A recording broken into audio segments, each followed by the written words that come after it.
गज़ा में जंग बंदी मुआहदे पर अमल दरामद और पायदार अमन की कोशिशें। मुस्लिम ममालिक के वज़राए ख़ारजा का अहम इजलास आज तुर्की में होगा। नायब वज़ीर आज़म और वज़ीर ख़ारजा इसहाक़ डार शिरकत के लिए इस्तंबुल रवाना होंगे। दफ्तर ख़ारजा के मुताबिक पाकिस्तान की जानिब से जंग बंदी के मुकम्मल नफाज, फ़लस्तीनी इलाक़ों से इसराइली फ़ौज के इनखला, बिला रुकावट इंसानी इमदाद की फराहमी और गज़ा की तामीर नौ पर जोर दिया जाएगा। गज़ा के लिए बैनुल-अक़वामी इस्तेहकाम फ़ोर्स का अहम मामला भी ज़ेर गौर आएगा। आज़ाद फ़लस्तीनी रियासत के क़याम का मामला भी ज़ेर बहस आएगा। दफ्तर ख़ारजा के मुताबिक पाकिस्तान फ़लस्तीनियों के हक़ खुद इरादियत और अमन की बहाली के लिए पुरअज़्म है। आज़ाद फ़लस्तीनी रियासत का क़याम ही देर पा अमन की ज़मानत है।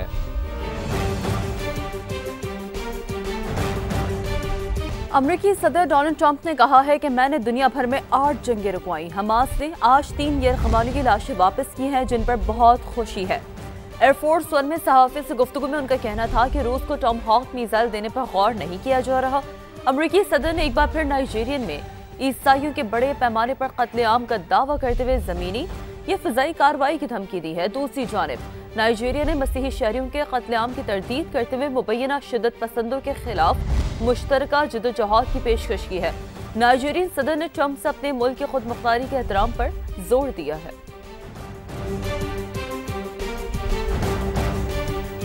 क़तरी वज़ीर आज़म शेख मोहम्मद बिन अब्दुर्रहमान अल सानी कहते हैं कि फ़लस्तीनी अथॉरिटी को फ़लस्तीनियों की वाहिद नुमाइंदा बनना चाहिए।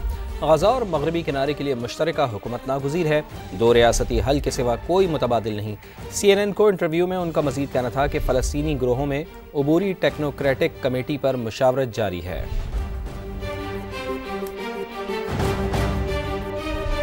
अक़वाम मुत्तहिदा की जनरल असम्बली के ज़ेर एहतमाम दूसरी आलमी समाजी तरक्की कॉन्फ्रेंस 4 से 6 नवंबर को दोहा में होगी। सदर मुमलिकत आसिफ अली ज़रदारी शिरकत करेंगे।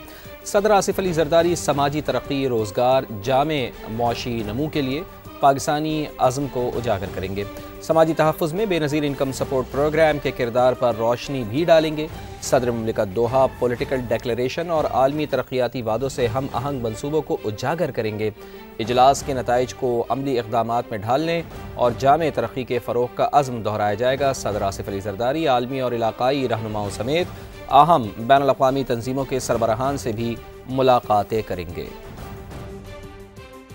लाहौर मुसलसल स्मॉग की लपेट में है। 423 एयर क्वालिटी इंडेक्स के साथ आज भी दुनिया के आलूदा तरीन शहरों में सर फहरिस्त है। पंजाब के दीगर शहर भी स्मॉग की लपेट में है। गुजरावाला में AQI 686, फैसलाबाद 400 से ज़ायद और मुल्तान में 250 के करीब रिकॉर्ड किया जा रहा है। तफसील के लिए बात करते हैं समा की नुमाइंदा वेलरिंग एंड जियो से। वेलरिंग, बताइएगा।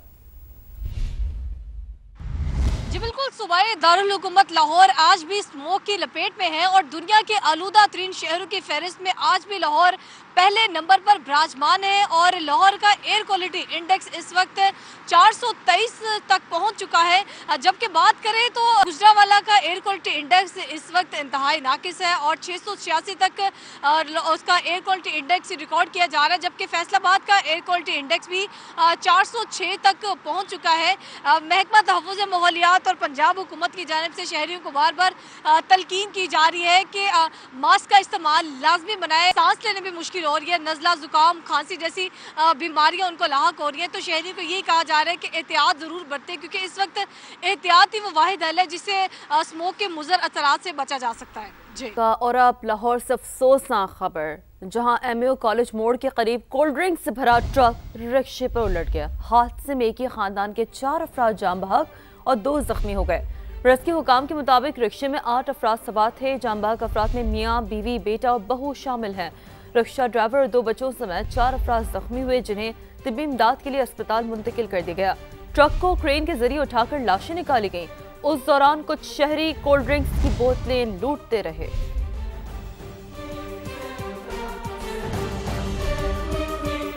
अब कुछ बात सियासत की। वज़ीर आज़म आज़ाद कश्मीर चौधरी अनवारुल हक के खिलाफ तहरीक अदम एतमाद कब पेश होगी, फैसला ना हो सका।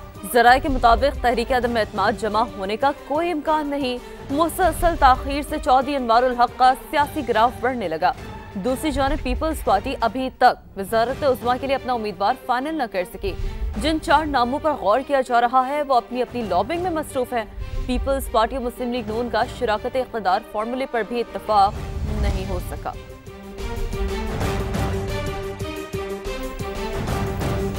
सियासी दर्जा हरारत कम करने के लिए बातचीत होनी चाहिए। शाह महमूद कुरैशी और फवाद चौधरी भी सियासी लोग हैं।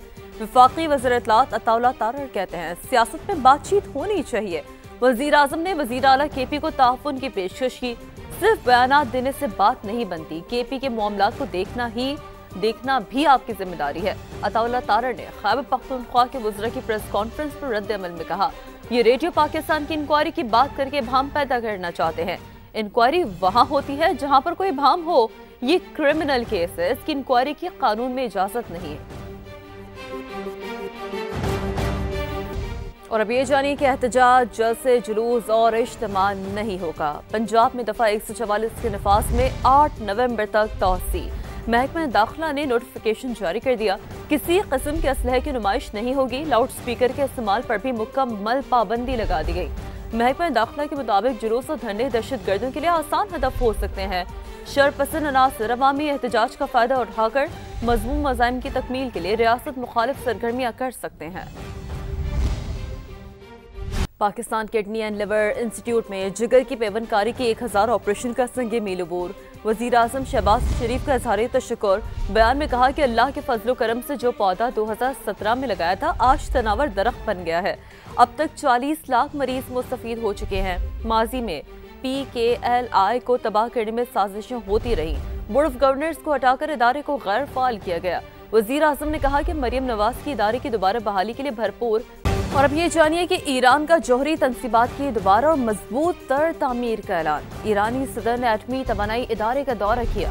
हुकाम ने ताज़ा सूरत-हाल पर ब्रीफिंग दी। मसूद पज़ेश्कियान ने कहा, एटमी हथियार हासिल करने का पहले इरादा था, न अब है। सुप्रीम लीडर एटम बम के खिलाफ फतवा दे चुके हैं। हुकूमती तर्जुमान के मुताबिक तेहरान को जौहरी प्रोग्राम पर मुज़ाकरात की बहाली का पैगाम मिला है। शिमाली इलाके में रात गए ज़लज़ले के शदीद झटके महसूस किए गए हैं। अमरीकी जियोलॉजिकल सर्वे के मुताबिक ज़लज़ले की शिद्दत 6.3 और गहराई 28 किलोमीटर रिकॉर्ड की गई है। सूबा समनगान और बल्ख ज़्यादा मुतासिर हुए हैं। लैंड स्लाइडिंग से एक बस मलबे तले दब गई है, जिसमें सवार मुतादिद अफराद जाँ बहक और ज़ख्मी होने की इत्तलात हैं। तारीखी मज़ार शरीफ की इमारत को भी नुकसान पहुँचा है। अफ़गान दारुल हुकूमत काबुल में भी ज़लज़ले के झटके महसूस किए गए हैं। लोग खौफज़दा होकर घरों से बाहर निकल आए। मुताद्दिद घरों के शीशे टूट गए, कच्ची दीवारें गिर गईं। ताजिकिस्तान, उज़्बेकिस्तान और तुर्कमानिस्तान में भी ज़लज़ले के झटके महसूस किए गए। अफगानिस्तान के शुमाली इलाके में रात गए ज़लज़ले के शदीद झटके महसूस किए गए। अमरीकी जियोलॉजिकल सर्वे के मुताबिक ज़लज़ले की शिद्दत 6.3 और गहराई 28 किलोमीटर रिकॉर्ड की गई। सुबह समंगान और बल्ख ज्यादा मुतासर हुए। लैंड स्लाइडिंग से एक बस मलबे तले दब गई, जिसमें सवार मुतादिद अफराद जाँ बहक और जख्मी होने की भी इत्तलात है।